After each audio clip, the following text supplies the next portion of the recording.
আসসালামু আলাইকুম। Hello everyone, আপনারা সবাই কেমন আছেন?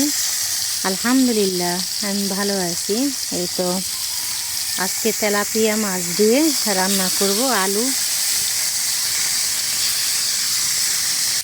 পাতাকপি ভাজি করব।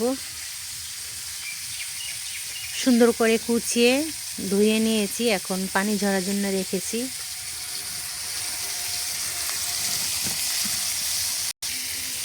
আসলে আমার মা অসুস্থ, তো এর জন্য আমার রান্না করা লাগে।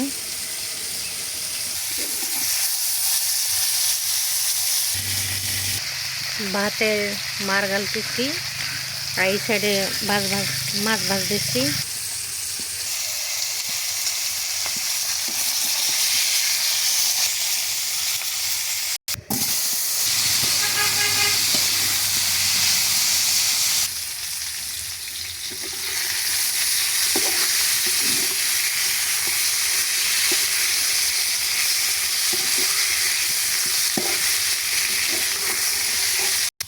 আলু ভাজা হয়ে গেছে, এখন চুলা থেকে উঠিয়ে নেব।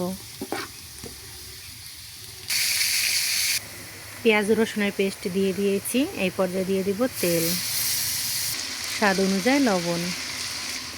পেঁয়াজ রসুনের পেস্ট ভালোভাবে কষিয়ে নিতে হবে। এই পর্যায়ে দিয়ে দিচ্ছি হলুদের গুঁড়া। এই পর্যায়ে একটুখানি পানি অ্যাড করে দেব, মশলা যেন পুড়ে না যায়।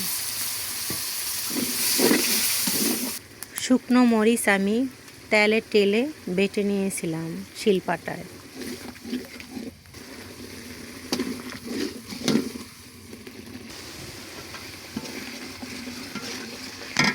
রান্নার স্বাদ বাড়িয়ে দেয় মশলা কষানোর উপর। আপনি যত মশলা ভালোভাবে কষাবেন ততই রান্নার স্বাদ বাড়িয়ে দেবে।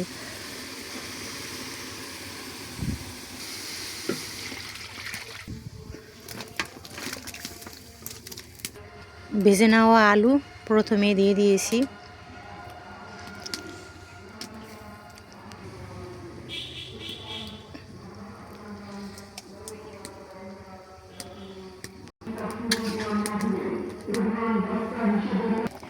প্রিয় দর্শক, আমার এই রান্না ফলো করে আপনারাও বাসায় একদিন ট্রাই করবেন।